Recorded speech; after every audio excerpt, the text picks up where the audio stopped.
Welcome back to the deep dive. We're here again, ready to unpack some really fascinating, sometimes complex source material and, pull out the core insights for you. Absolutely. And just a quick heads up before we dive in today. Oh, yeah. Important note. This whole deep dive, everything we discuss, Right. it's distributed completely free of charge across all the major platforms. That's right. It's purely for educational purposes, just getting this information out there.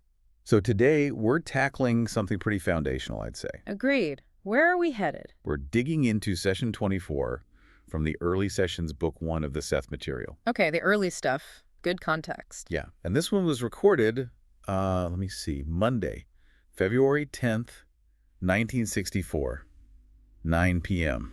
1964. Wow, so really early days for this material. Very early.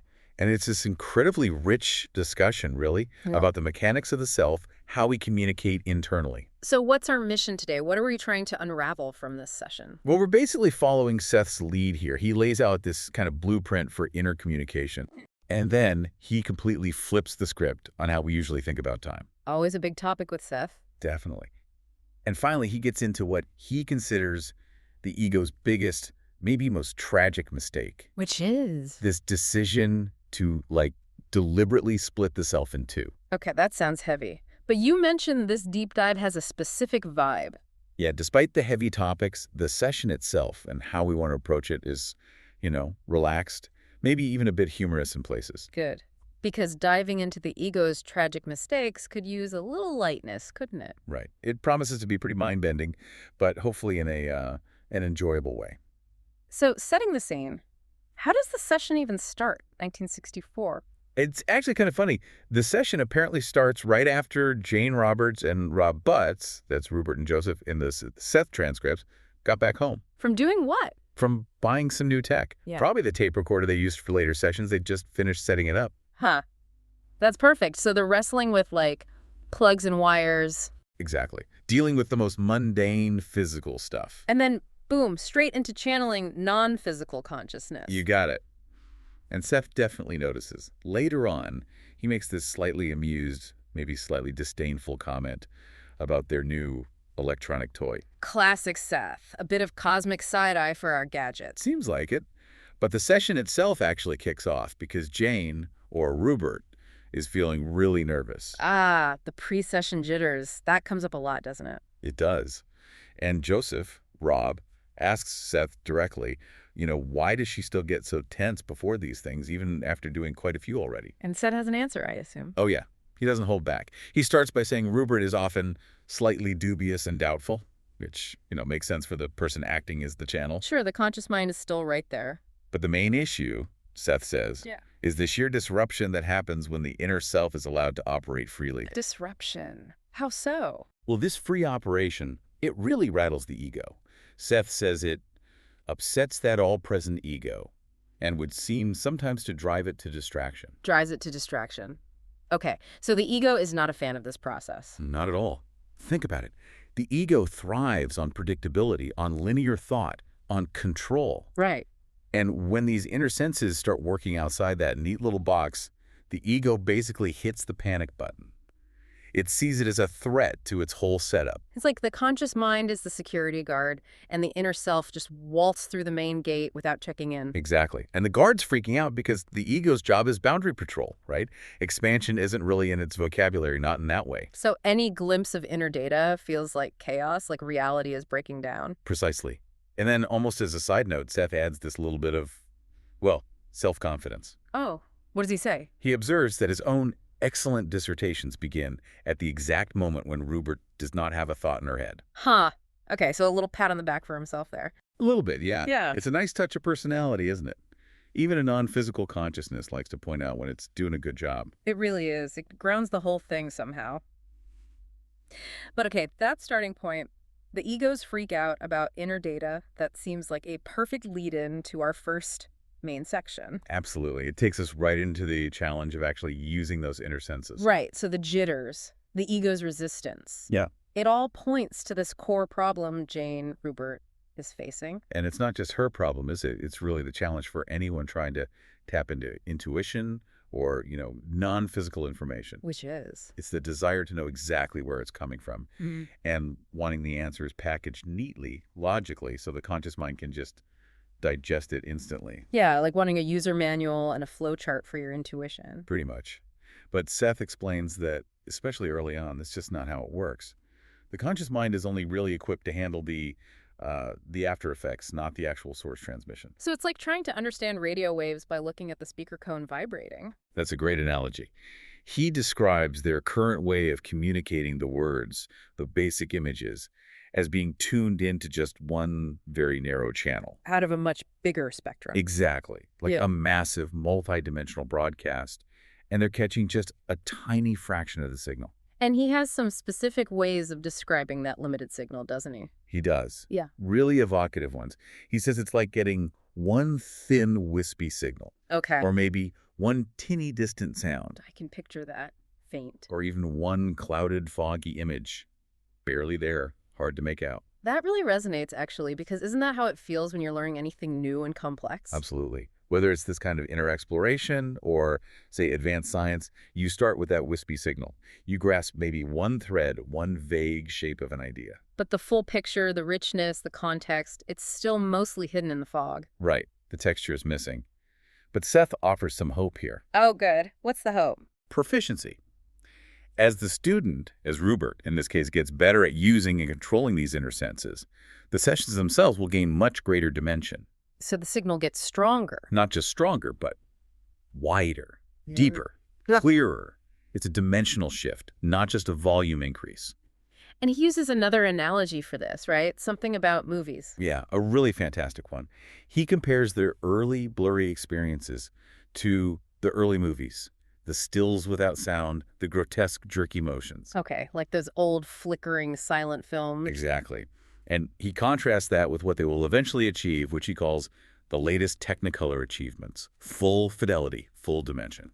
Wow, so that's a leap from like a primitive hand-cranked camera to IMAX 3D with surround sound. That's the scale of the potential jump he's describing. It implies that this inner sense apparatus is built to handle way more data, much richer data, than our standard 5 outer senses. And he states that directly too, doesn't he? That the inner senses are stronger. He does. He says they provide much stronger impressions than the outer ones we rely on. When they're working properly, the results are apparently as real as the outer camouflages that you take for granted. As real as this table or this microphone. That's the implication, which leads us to a slightly tricky bit of phrasing in the session. Okay, what's that? He says the inner senses offer counterparts to sight, sound, smell, touch.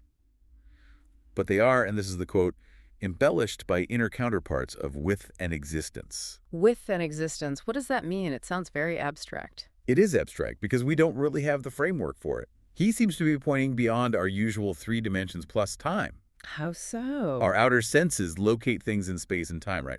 Give them mass, duration. Width and existence might mean the inner senses perceive, well, the entire dimensional reality of a thing all at once. So not just seeing a chair, but sensing its whole history, its purpose, its non-physical aspects simultaneously. Something like that. A kind of comprehensive dimensional awareness that words can't easily capture. Which brings us smack into the translator's dilemma. Exactly. Jane Ruburt actually describes experiencing the whole concept just hanging there during a session like this massive single block of understanding. And the problem is trying to squeeze that huge block through the narrow tube of language. Precisely. Seth confirms this is his main difficulty when speaking through her. He experiences these concept patterns in their entirety. All at once. Yes. And the challenge is, how do you disentangle a concept from its pattern and string it out into linear sequential words that humans can follow? Gosh, that sounds incredibly frustrating. Like trying to describe a symphony by playing one note every 10 seconds. Or his analogy is trying to pull a single word out of a really strong, overwhelming emotional feeling. The whole thing is one unified structure. Making it linear is like, well, it's like performing surgery on it, and you inevitably lose something. So because we need things one word after another, Seth has to filter. Heavily. He admits he sometimes has to drop very important data by the wayside. Just leaves it out. Because we can't handle the whole entirety patterns he perceives. Right. To give it to us verbally, he has to basically dilute that entirety, releasing it as he puts it, drop by drop. That makes the communication process sound incredibly painstaking. It is, and it also explains why the ego panics when one of those whole patterns does accidentally flash through. It's too much, too fast, too nonlinear. Which actually leads us perfectly into the next big topic, the nature of time itself. Yeah, that difficulty in translating concepts, especially dealing with things that happen all at once versus one after another, it's a perfect bridge to talking about time. And then Seth connects this directly to one of the inner senses. He suggests the second inner sense is closely related to what he calls psychological time. Okay, psychological time. We need to unpack that. But he has a warning. A slight one. He says, don't equate them exactly. The inner sense gives you an understanding of psychological time, but they aren't identical. However, he says the conscious feeling of using that sense will be like experiencing psychological time. Got it. So what is psychological time, according to Seth? He says it's the kind of time that operates when you're asleep or in states of quiet consciousness. It's basically duration that's completely separate from physical aging or clocks. And he gives an example we can all relate to, right? Dreams. Exactly. That classic experience where you have a dream that seems to last for many hours or even days. Yeah, whole lifetime sometimes. Right. But then you wake up and maybe only 10 minutes of clock time have passed. And crucially, your physical body hasn't aged days or weeks during that dream. Ah, so the dream duration is independent of physical processes. Completely independent. That's Seth's proof. Psychological time runs on its own track, separate from the body aging and what he amusingly calls the physical time camouflage. Physical time camouflage, I like that. So this psychological time, it sounds potentially amazing, like a hidden resource. It should be liberating, shouldn't it? Knowing our inner experience of time isn't tied to physical decay. But Seth immediately points out the trap. There's always a trap, isn't there? Seems so. The trap is trying to force that inner experience onto the external clock. How does he put it? He warns, the moment you try to transpose inner visions onto the physical minute, you lose them. Poof. Yeah. Gone. So trying to measure your dream duration with a stopwatch just kills the experience. Exactly. That interference, that of forcing it into the wrong framework, is the problem. And this is where we need to get clear on two different kinds of external time Seth talks about. Okay, lay them out for us. First, there's what he calls physical time. This is the natural stuff. Day and night, the rhythm of the tides, the cycle of the seasons. The planet's own clock, basically. Right. And Seth actually calls this a delightful camouflage. He sees it as a true natural cycle, part of this physical reality. Okay, physical time, natural cycles. Got it. What's the other one? The other one is clock time. And here, Seth pulls no punches. Oh. What does he say about clocks? He calls clock time one of the latest and most artificial of your camouflages. Flat out says, it has nothing to do with your particular plane. Whoa. So clocks, minutes, seconds, totally man-made, not fundamental reality. That's his take. A human invention, completely synthetic. He even points out that animals are blissfully ignorant of it. They live by physical time, hunger, light, instinct. And people didn't always live by the clock either, did they? Sundials and seasons were enough for millennia. Exactly. This obsession with chopping the day into precise, equal units is a relatively modern straitjacket. And that's the core of the problem, the chopping up. Precisely. Seth argues that natural, physical time allows psychological time to flow alongside it relatively easily. But clock time, slicing the day into 60-minute hours, 24 times, it acts like a dam. Blocking the flow. Yeah. He says psychological time cannot flow unhampered or with any freedom through days chopped up into so many clock divisions. So the clock is, in a way, a cage we built for ourselves. That's exactly how Seth portrays it. A prison built by the conscious ego. Why? Why would the ego do that? He suggests several reasons, but boils it down to one main driver. Fear. Fear of what? Fear of the unpredictable. Fear of the vastness of inner experience. Maybe fear of death. Fear of not being in control.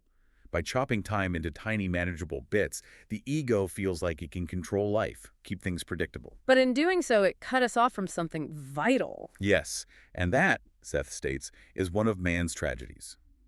We swapped the flowing gown of physical time for the rigid cage of clock time and lost access to our own inner duration in the process. That's a powerful indictment of the clock on the wall. It really is, and it's just one piece of a larger pattern of division he discusses next. Right, so the invention of clock time, driven by fear, Seth sees that as just one symptom, doesn't he? Exactly, a symptom of something much bigger, much more fundamental. What he calls the tragedy of the ego deciding to cut the whole self in half. Cutting the self in half, that sounds drastic, like the original sin of becoming self-aware. That's very much the flavor of it. He traces it back to when human consciousness developed a strong, separate ego. This led to what he calls a mistaken conception of dual existence. Okay, how did we supposedly divide ourselves? What were the two halves? Well, think about how it might have felt early on. You look inward, and you see the part of you that seems predictable. The conscious mind, the bit that thinks, decides, moves your limbs on command. The part that feels like me, the driver. Right. But then there's this other part, the automatic stuff. Breathing, heartbeat, digestion, and dreaming, intuition, instincts. Unpredictable, uncontrollable seemingly. The automatic me versus the thinking me. Exactly. And that automatic, unpredictable part, it seems powerful, maybe even scary, because it operated outside the ego's direct orders. So the ego felt threatened by its own inner workings. That's the idea. To protect the safe, predictable, thinking self, man started setting up boundaries, walls, and clock time was one of those walls. Trying to keep the wild, unpredictable stuff contained. Precisely. But the ultimate result, Seth argues, was catastrophic. Man ended up by cutting the whole self in half, drew a line down the middle, labeled one side good safe, and the other weird dangerous. And clock time wasn't the only wall, the only mutilating device, as he calls it. No, just one example. He says this deep fear of our own inner complexity, this split, you can trace it through countless legends and fantasies. It's like the original blueprint for monster stories. Only the monster is part of us. That's quite a perspective. And where did we project that fear? Seth says we projected it onto the part we felt was less capable of fighting back, the inner automatic self. We denied its power, tried to pretend it wasn't really us or wasn't important. Thinking we could just ignore it or wall it off safely. Yes, but here Seth delivers a really serious warning. It contrasts quite sharply with some of the earlier lightness. What's the warning? He says denying that inner part was a big mistake, because the part of him that he denies fights back with more power than he knows. Ooh. So suppression doesn't work. It actually makes the denied part stronger or maybe more volatile. Exactly. It doesn't eliminate it. It just turns it into this antagonistic force. It fights back through dreams, through symptoms, through impulses the ego can't control. It's like pushing a beach ball underwater. It's bound to pop up somewhere else, maybe violently. That's a perfect image for it. The walls the ego builds to protect itself end up becoming the battleground for an internal civil war. Wow. Okay. And this foundational split, this fear, Seth connects it to the concept of the soul. He does. He argues that what he calls the soul fantasy or the spirit fantasy emerged right alongside the development of this rigid, divided ego. Calling the soul a fantasy, that's going to raise some eyebrows. What's his critique? What did we get wrong? His issue isn't with the idea that there's more to us than the physical body, not at all.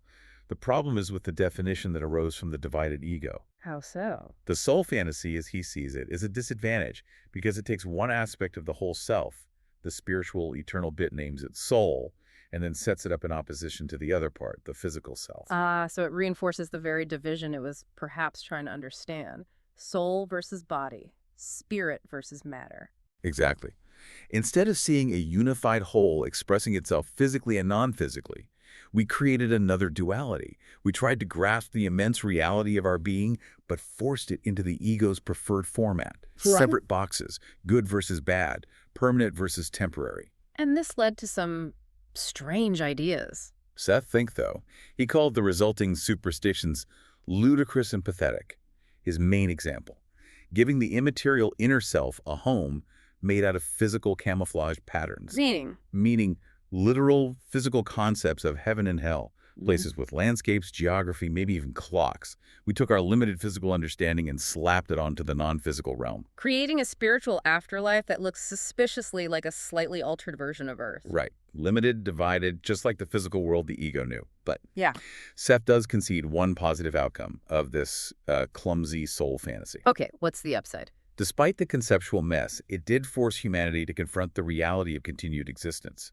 It made us grapple with the idea of immortality, even if the way we pictured it was flawed. So, even in the act of dividing ourselves, we accidentally bumped into the truth of our wholeness, our endurance beyond the physical.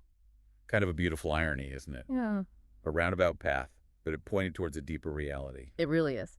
And now, these ideas, either all inner senses, fear, division, control, Seth applies them to a specific personal example, right? Involving Joseph. Yes, exactly.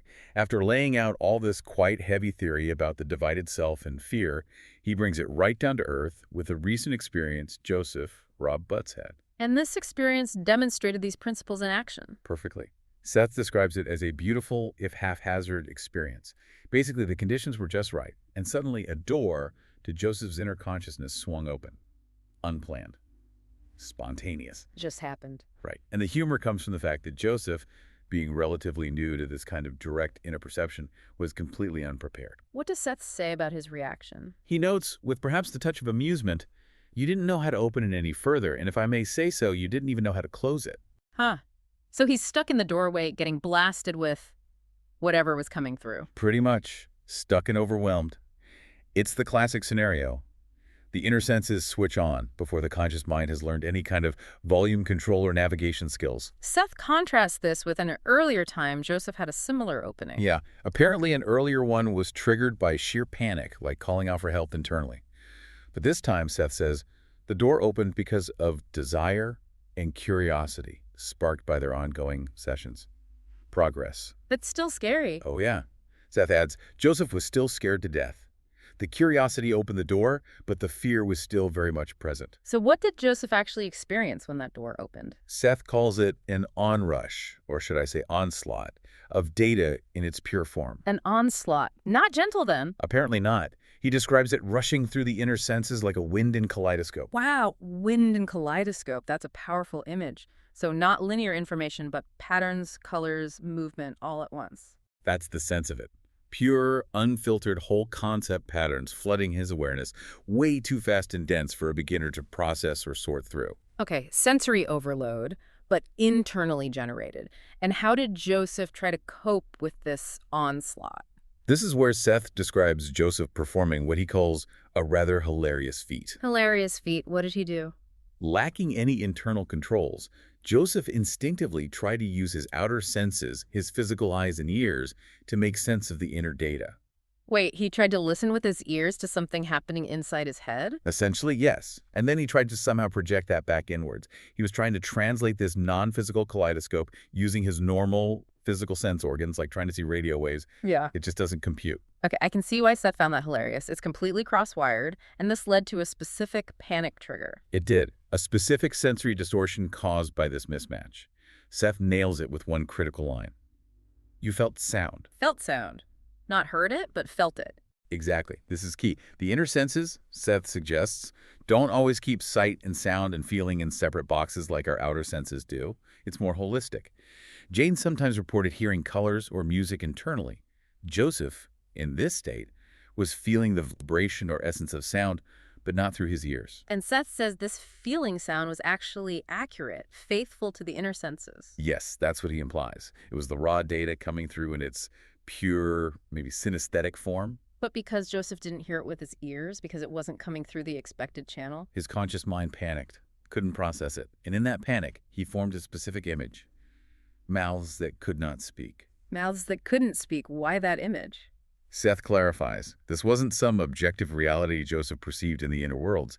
It was a projection of Joseph's own feeling of his inability to grasp, control, or speak for the overwhelming data that was flooding him. The helplessness was his own, mirrored back as an image. Ah, so the fear created the frightening image based on his own sense of being overwhelmed. Precisely. The feeling of a door or funnel opening was real, Seth confirms that was legitimate, but the feeling of being attacked by the data, that was just his lack of ability to handle the volume and pace. It wasn't hostile, just too loud. Exactly. Too much, too soon, without the skill to modulate it. So what's the advice? If this happens again, how should he handle it? The advice is deceptively simple, but probably incredibly hard to follow when you're panicked. Which is? If possible, try to relax. Yeah. And the data will slow itself up. Relax. Just relax when you feel like you're being hit by a psychic fire hose. Easier said than done, right? Mm-hmm. But the fear itself is what slams the door shut, or makes the experience feel like an attack. Relaxation, Seth suggests, is the key to regaining equilibrium, allowing the conscious mind to observe rather than fight, which in turn helps the flow normalize. So letting go of the fear allows for control, paradoxically. That seems to be the core lesson. And it brings us back beautifully to the practical potential of psychological time. Right. The lesson from Joseph's onslaught is that fear blocks control. Relaxation enables it. How does this connect back to psychological time? Well, if fear, primarily driven by the ego's need for rigid boundaries like clock time, is the problem, then psychological time is presented as the solution, or at least a major pathway. How so? Seth calls psychological time a natural connective to the inner world. By learning to consciously access and utilize it, which requires overcoming that fear and relaxing into the flow, you unlock some pretty amazing practical benefits. Benefits for, like, everyday life, physical well-being. Yes, exactly. This isn't just about having cool inner experiences. Seth promises that as the student develops this ability, they'll be able to rest and be refreshed, even while consciously awake. Wait, rest while awake, like deep rest. That's the implication. Not just feeling a bit calmer, but actually drawing restorative energy, vitality, directly from the inner self, without necessarily needing to be asleep. That sounds revolutionary. What are the tangible results? It's quite specific. Added vitality on the one hand, and a somewhat decreased need to sleep on the other. Less sleep needed, more energy while awake? That's a pretty compelling offer. It really is. Yeah. It suggests a fundamental shift in efficiency. Normally, we rely on sleep to physically disconnect and allow that inner regeneration. If you can tap into psychological time consciously, maybe that process can happen more continuously. And he gives that incredible example, right, about finding rest within clock time. Yeah, it's mind-boggling. He says within any given 5 minutes of clock time, by utilizing psychological time, you might find an hour of resting. An hour's worth of deep rest compressed into 5 minutes of physical time. That's the idea. Consciously shifting into a different temporal framework where restoration happens much more rapidly, completely independent of the clock ticking on the wall. It's the whole self basically overriding the ego's rigid schedule. Wow. Okay. And this connects to healing, too. You mentioned Joseph used hypnosis for back pain. Exactly. Seth ties it right in. He says Joseph found hypnosis helpful and explains why. Hypnosis, in Seth's view, isn't some external magic. It's simply a tool, a method for reaching the whole self. Bypassing the ego's usual filters. Precisely. It helps acquaint the conscious ego with the deeper abilities of the whole self, often through tangible results like pain relief. It shows the ego, look, there's more going on here than you think. So hypnosis helps melt those rigid boundaries, including the boundary of clock time. Yes, allowing psychological time to be used to true advantage, for healing, for regeneration. It lets the body's natural inner rhythms take over, unhindered by the ego's clock watching and fear. Okay, so clock time is the villain, psychological time is the hidden superpower. Yeah. But what about physical time? The seasons, the tides, does he come back to that? He does, beautifully. After spending quite a bit of time criticizing clock time as artificial and limiting, he revisits physical time.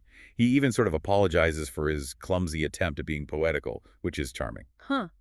What poetic image does he use for physical time? He compares the natural cycles, day-night, seasons, tides, to a delightful flowing gown. A gown. Yeah, a gown that clothes psychological time with many different colors and materials and designs. Ah, that's lovely. So physical time isn't the enemy, it's the beautiful, natural expression of inner time. Exactly. He calls it a most faithful reproduction of psychological time, structured loosely enough to let the inner form shine through. The problem was never the earth turning or the moon pulling the tides. The problem was the man-made clock chopping that natural flow into rigid, fearful bits. So the goal isn't to escape the physical world or its natural rhythms. Not at all. The goal is to transcend the artificial limitations of clock time by learning to navigate psychological time. Then what's the ultimate destination of that journey? What happens when you really master this? Seth describes a state of ultimate unification, a profound inner peacefulness. Where the divisions break down. Completely. He says the student will eventually see that clock time, the thing that seems so solid and governs our lives, is actually as dreamlike and fleeting as you once thought inner time was. A complete reversal of perspective. A total reversal. And conversely, inner time becomes as real, as tangible, as reliable as outer time once seemed. The wall dissolves. And the end result. The grand finale is discovering your whole selves, peeping inward and outward at the same time, and finding that all time is one time and that all divisions are illusion. All divisions are illusion, wow. Yeah, the separation was self-imposed, created out of fear. Yeah. Let go of the fear, master the inner senses and psychological time, and reality snaps back into its unified simultaneous state. That's a lot to take in from one session. Yeah. A truly deep dive. #tech outro. It really is an incredibly dense and provocative session. So, if we had to boil it down, what's the absolute core takeaway here? I think it comes back to the egosphere, doesn't it? That attempt to protect itself by dividing the self, by inventing rigid structures like clock time. That's the main block. The main thing stopping us from accessing our full potential, including psychological time. Exactly. And the key to overcoming it seems to be relaxation. Letting go of the need for absolute conscious control over the inner flow. And remembering Joseph's experience that inner data isn't inherently dangerous or overwhelming. Right. The feeling of being attacked or overloaded is usually just, beginner's nerves. A lack of skill in handling the volume and duration within that psychological space. Mm. It's about learning control through relaxation, not building higher walls. It's a skill to be developed, not a threat to be defended against. Makes sense. Which leads us to that final thought, that provocative question that kind of hangs in the air after this discussion. Okay, what's the lingering question for our listeners to chew on? Well, Seth traces the invention of clock time and the soul fantasy back to this fundamental fear of the unpredictable inner self. Right, trying to protect the ego from its own depths. So the question is, if we had to invent those concepts back then to feel safe, what other crucial aspects of our own being, our own reality, might we still be actively denying or defending against today? Ooh, good one. What other soul fantasies or clock times might be shaping our current view of reality, built on unconscious fear? Exactly. What else are we walling off without even realizing it? Definitely something to ponder, maybe in your own quiet moments, tapping into your own psychological time. Absolutely. And if this discussion has sparked your curiosity and you want to explore the source material yourself, We strongly recommend it. You can dive into the early sessions books of the Seth material. and check out the publisher, New Awareness Network. Their website and bookstore have a wealth of information. You can find it at sethcenter.com/the early sessions. That's SETHCENTER.com/the early sessions. There's just so much depth there, especially in these foundational early talks. Indeed. And of course, a huge thank you to the Seth material itself and to New Awareness Network for making this incredible work available for us to explore like this. Couldn't agree more. And Seth actually had a perfect closing line for this particular session back in '64. Oh, yeah. What did he say? He told Jane and Rob, "And don't say I haven't led you on a merry chase tonight, for when you reread the material, you will see that I have." He certainly led us on a merry chase today. It was fascinating. It really was. Well, thank you for joining us on this depth dive. We hope you found it insightful and maybe even a little bit mind-bending. We'll be back soon with another exploration.